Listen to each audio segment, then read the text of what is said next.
controversy time! The following contest is a steel cage match. Making her way to the ring from Ponte Vedra Beach, Florida, Alicia Fox. Hey, Alicia! Alicia!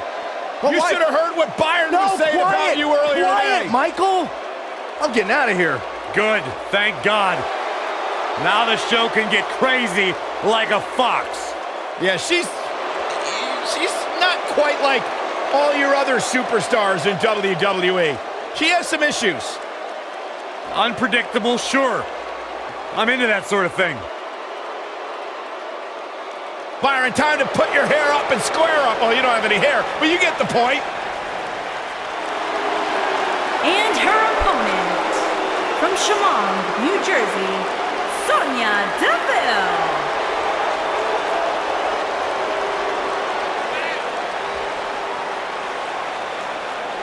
Tremendous attitude, MMA background, punch you right in your face. Yeah, Sonya Deville once said she feels like she was placed on this earth to hurt people. Disciplined, driven. In fact, the day that Sonya Deville graduated high school, she packed up her car, drove down to South Florida, and began training full-time in mixed martial arts.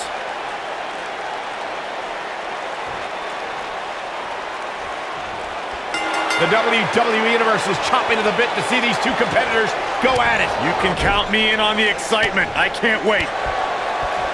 For generations, the steel cage match has been considered one of the most ruthless matches of all time.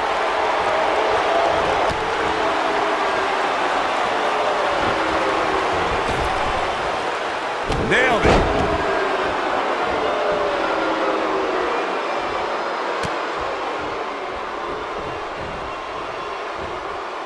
She's in a bad way here, Byron. Don't count her out yet, Michael.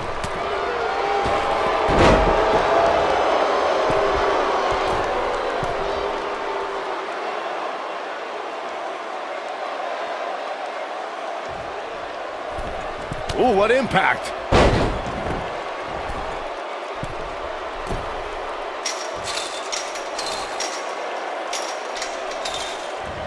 This might be it. Oh, my.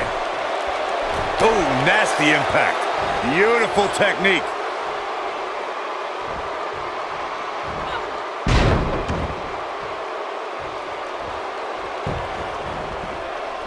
We talk about how important stipulations are in a steel cage match. If superstars sign a contract where the only way to win is escape the cage and have both your feet touch the floor, the competitors must have a plan. Especially since you have to be comfortable trying to escape through the cage door as you do climbing over the top of the cage and vice versa. Oh, look at this aggression in the corner. Boot right in the jaw. Corey, you touched on something moments ago that's so important for the combatants in a steel cage match to remember. A superstar must be able to think offensively to figure out how they're going to escape the cage. They must think defensively at the same time so they can prevent their opponent from getting out of the cage first and winning the match. Well, a superstar must become comfortable with escaping the cage by both exiting the cage door and by climbing over the top of the cage. They must also be aware of their attributes and what's best for them. Let's just say if you're a giant like The Big Show, The Undertaker, Kane, or even Braun Strowman, it's preferred to exit through the cage door. The best way to... She's looking at it. Oh, what impact! She's in firm control of this one. And she gets her shoulder up. She's still in this one.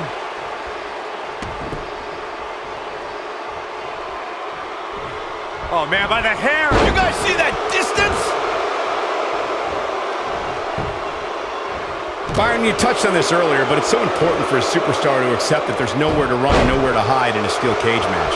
That the conflict will be resolved within the 15-foot-high steel walls that surround the ring. And that losing a cage match can mean much more than a mark in the loss column. For some, it has meant the end of their career. It's difficult to describe the damage that can be done to a superstar who competes in a steel cage match. We see the physical harm, but we don't see the psychological effects from being inside the cage. Make no mistake about it, Michael, the steel cage truly represents survival of the fittest. There's a certain feeling that comes over the combatants in a steel cage match once they hear the door close and see the official lock it. A superstar must know that their body is going to be thrown against the steel, that their face will most likely be raked across the cage, and that anything is legal in this environment. Harsh impact.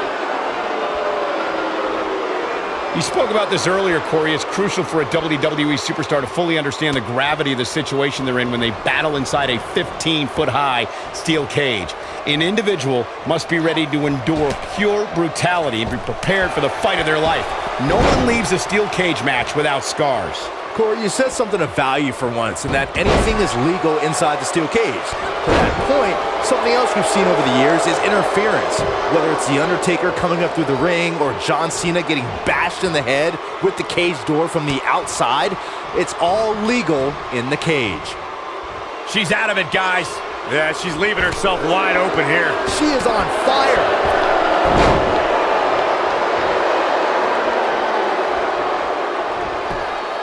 Got her with a reversal. Will she win it here? Digging deep for a kick out. Still seems a little early. Alicia Fox not where she wants to be right now.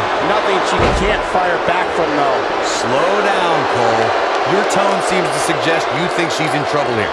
Trust me, it's going to take a lot more than this to keep her down, especially given the magnitude of this match. This could be trouble, guys. This may very well be the opening her opponent was looking for.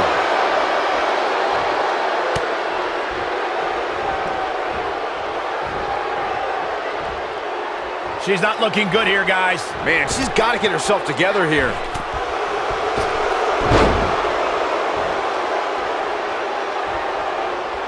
Alicia Fox is in position. Oh, nasty impact. That should do it.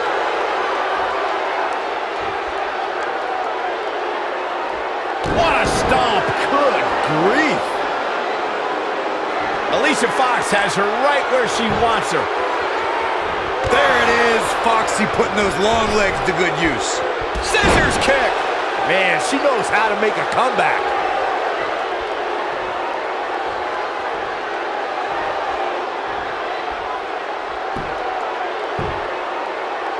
What a treat we have here with WWE Women's Superstars in action. Scoop slam.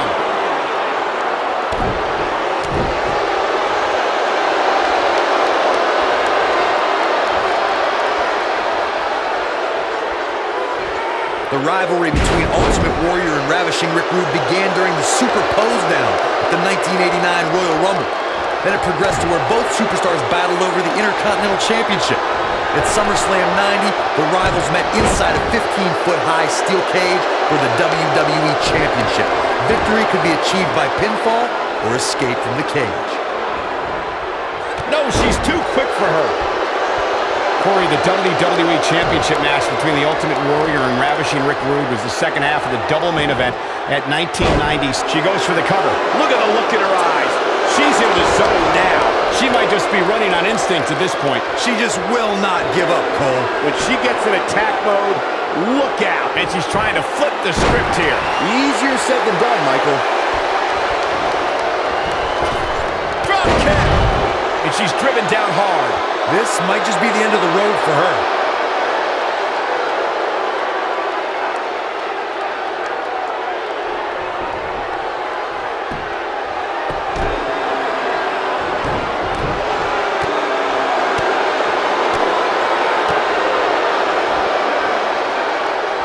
What a stomp. Good grief.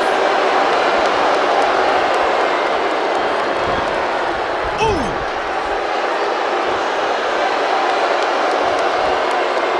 Hold on, guys. This isn't good. No question about it, Cole.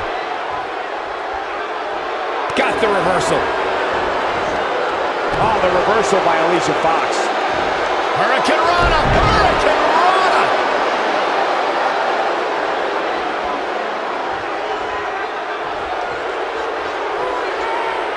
Well, the idea here is to debilitate your opponent and give yourself time to climb over the cage wall and out to the floor. Oh, man, she's rolling now.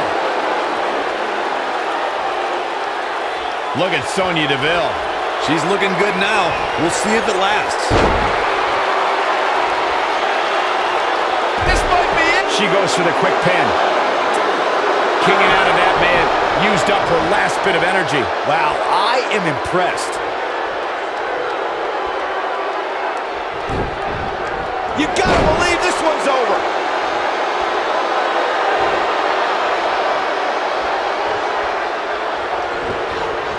Irish whip.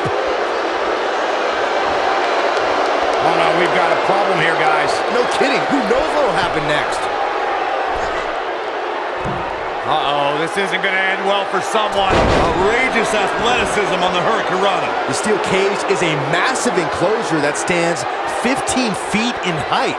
For almost 35 years, a select group of high flyers have taken their aerial assaults to greater heights. And when I say that, I mean superstars climb to the top of the steel cage, the real high-rent district, and dive off onto their opponent. And that all started with one man in October of 1983. Jimmy Superfly Snuka. To your point earlier, Byron, we've definitely seen some unbelievable attacks be launched from the top of the steel cage. And you mentioned the most iconic, the steel cage match for the Intercontinental Championship that saw Jimmy Superfly Snuka clash against bitter rival, the magnificent Morocco. There's no denying that Superfly set the bar. You look over the years to people like Jeff and Matt Hardy, Eddie Guerrero, Kurt Angle, and Chris Jericho. They continued to push the envelope and executed unbelievable attacks from the top of the cage. And watch Rikishi take flight off the top of the steel cage. Wow. According to historians, the twisted metal that we see as part of steel cages today dates back 80 years. To settle a dispute between competitors Jack Bloomfield and Count Pietro Rossi, the two met inside a ring surrounded by chicken wire.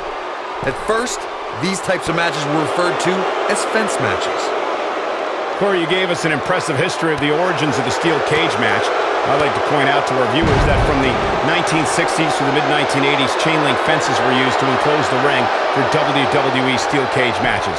A superstar could win by pinfall, submission, or by exiting the cage through the cage door or climbing over the top of the cage.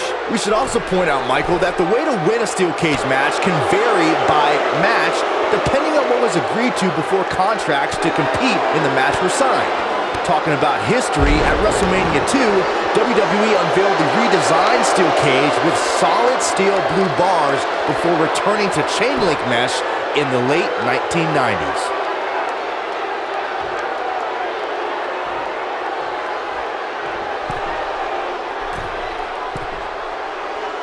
We're seeing two outstanding athletes looking to prove their dominance in there, but only one can walk out victorious. Who will it be? Alicia Fox wins. Alicia Fox wins. And here's another peek at the moves we saw in that match.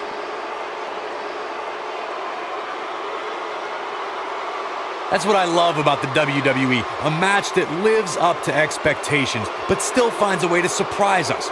Good stuff.